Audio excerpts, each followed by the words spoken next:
Good morning. This is Holly Pappas, your instructor for English 101. I wanted to do a little video to show you some things about getting started, especially for my online class and my hybrid class. The hybrid class won't be meeting until Monday.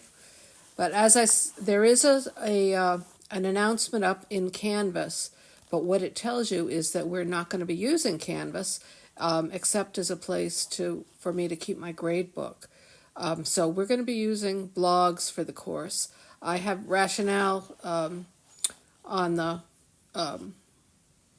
somewhere in here in the introductory materials about why we're using blogs, but I just wanted to show you what the course blog looks like and explain a little bit about how the student blogs and the course blog are going to work. So this course blog is going to be the central place for the where assignments will be posted, links to things I'd like you to read, and also we'll eventually, hopefully in the next week or so, have links to your own individual blogs that you'll set up, which will be your own writing spaces while you post drafts of things, informal writing, reflective writing. I don't do grading on the blog, so that those won't be public, but I will comment on the blog and you'll be able to see each other's work. It is a little nerve-wracking, I know. I'll talk about this in my face-to-face classes, and I'll maybe do a separate post to talk about that a little bit for the online class. But so this blog is a brand new blog this semester, so it's going to take a little while to get built out. But to access it, there is a link in Canvas. I also sent an email either last night or this morning, depending on which class you're in, giving you the link to the blog. To access the blog, the course blog, you do not need to go into Canvas. You don't need to go into BCC at all. All you need is this URL at the top, bristolchoose.edublogs.org. I tried to make a link between the title of the course here and the URL to make it easy to remember, but if you use your own device, it'll save on your computer. And unfortunately, it starts Bristol C, so it's going to start the same as bristolcc.edu. So that was a little bit of a mistake on my part. But anyway, it should pop up, or you can access it by typing the full URL. So the assignment for the first week is here. What I'll do on all the assignments is have a short checklist for you to get an overview of the course and to be able to use overview of the assignments for the week and to be able to use it as a checklist at the end of the week to make sure you've done everything. For now, I'll keep this assignment applies to all three of my classes. The hybrid class where we don't meet until Monday. If any of you have any trouble following the directions here, don't worry. I don't want people to get frustrated, as I put it in an email, I think, and beat your head against a wall trying to do the same thing and not getting through. So if you try for a little bit and have problems figuring out what to do, if you're the anxious type and want to get it done, feel free to send me an email, or we could Zoom sometime between now and the weekend, or on the weekend. I think I'm free most of this weekend, if you want. But the due dates are a little flexible at the beginning of the semester for my classes, typically, as people get up and running and comfortable with the technology. So there's an assignment here. Again, this first, I'm on an iPad, so I can't quite do things that I can do on my laptop. This checklist here doesn't have the information that you need to complete the assignment. It just gives you a quick identification of what the assignment is. The numbers match, so read syllabus and other introductory materials about the course. If you see that on the checklist and go down here and get one down here, this is the full explanation. So this first one means you're going to go up here, and if you click on this intro here, it has menus here. The syllabus is on Canvas right now, but I haven't had a chance to copy it over here. It will be accessible on the blog by sometime later today. So I asked you for the first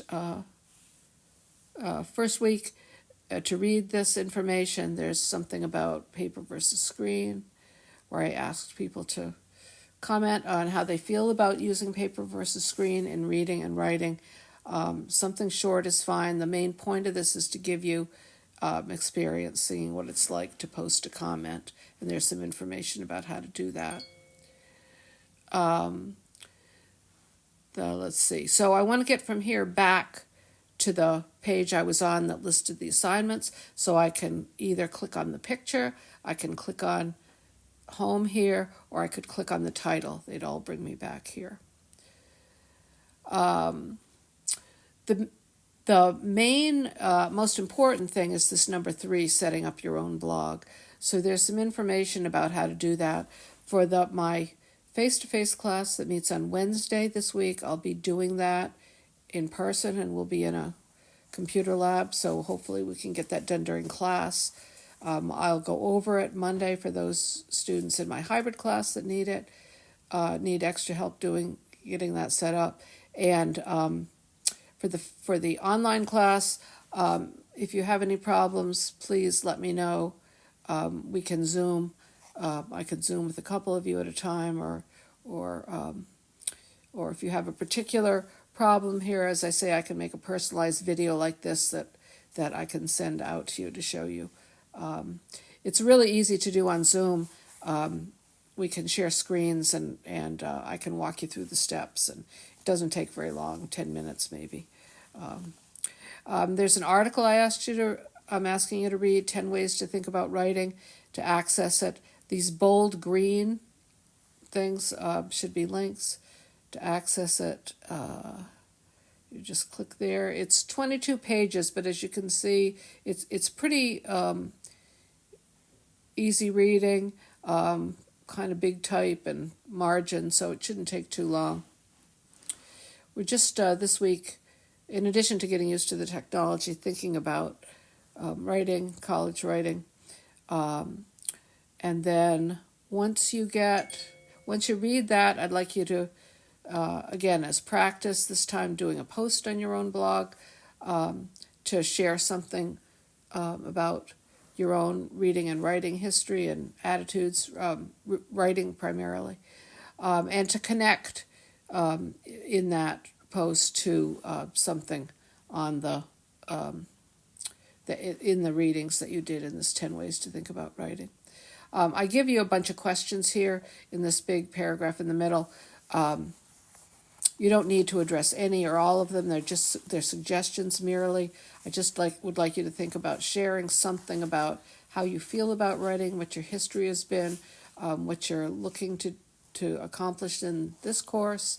And then we're going to talk, I'll give you some readings, and we'll do some discussion next week about the place of a writing course, what you do in a writing course, what the point of it all is there going to be any need for writing courses with AI spitting out essays so quickly?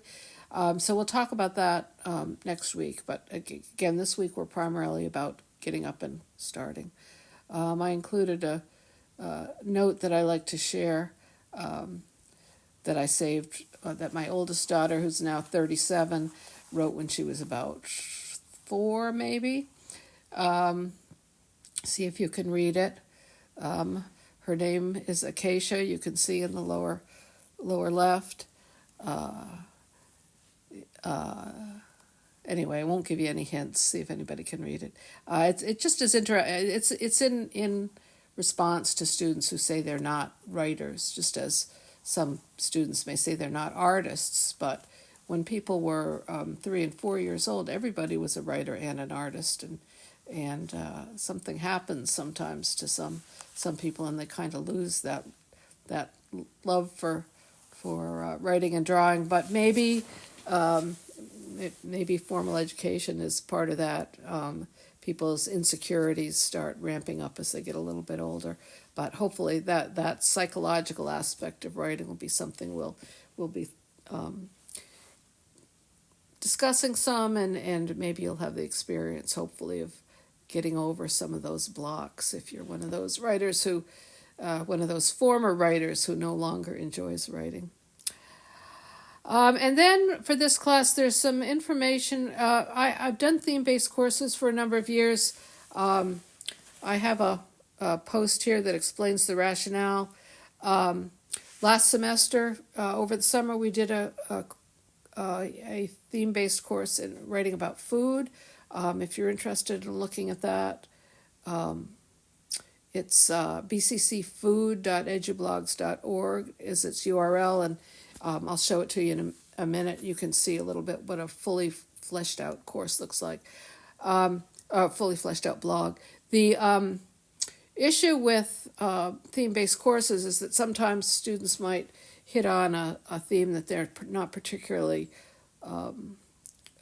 interested in. So in the past, off and on, I've done this choosing a theme course. So instead of my dictating a theme, I've given you 10 to choose from, which will, in effect, separate my 3 sections out into 10 or probably fewer cohorts based on the theme you choose to write about. Most of the writing that you do over the course of the semester will be centered on those themes, but they're pretty broad themes, and there are a lot of ways to approach them. Again, this is a link that explains about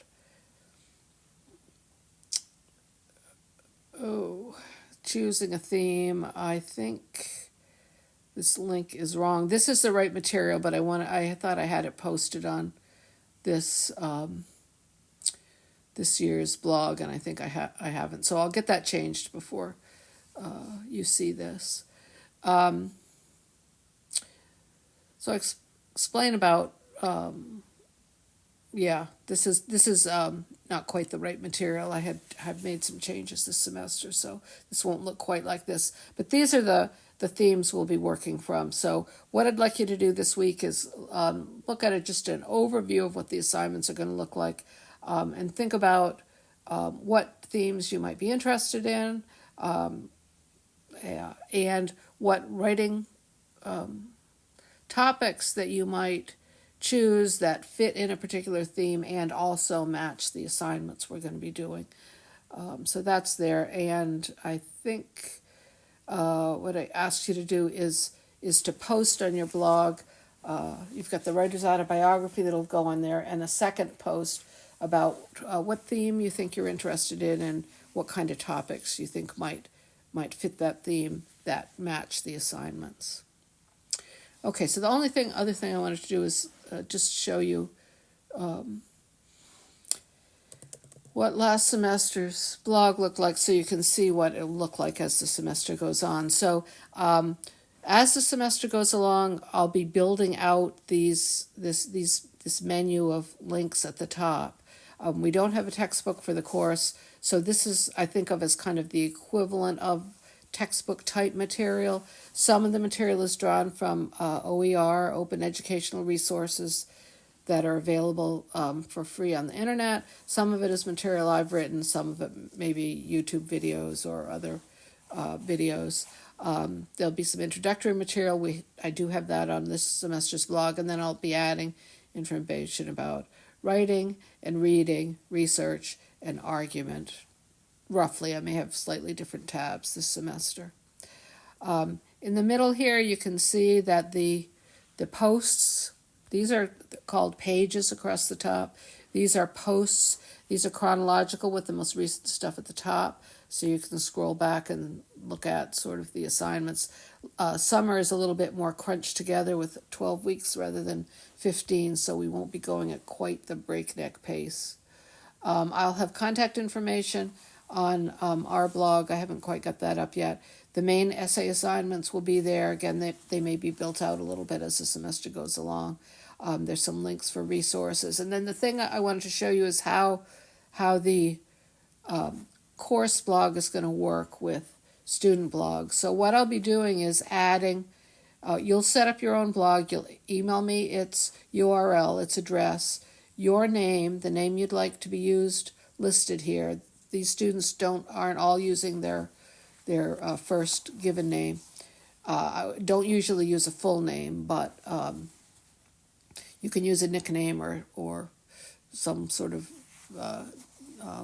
alias if you want.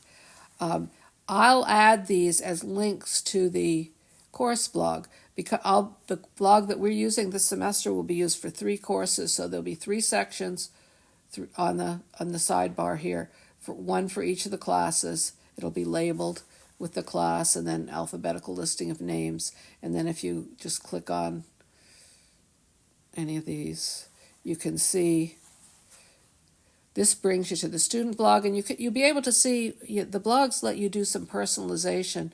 You can pick the appearance of the blog to some extent, so you can see what the students had done. This was, I thought, a really clever title here, Girls Raised in the South, Grits, that she did. But you can feel free to look around here. I think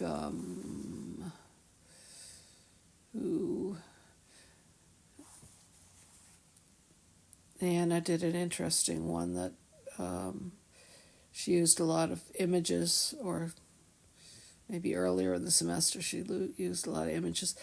So you see, you can make very attractive kind of portfolios in a sense here, where you collect up your work. I think of the blogs as a whole as sort of like a sketchbook. Some of these pieces are relatively unfinished, some are more polished. But anyway, it lets you collect your work up so that you can see the history of your work over the course of the semester. You'll be able to look at other students' work to get some inspiration from them. See different approaches to the same assignment, etc. So that's just a quick overview of what the blogs are going to look like.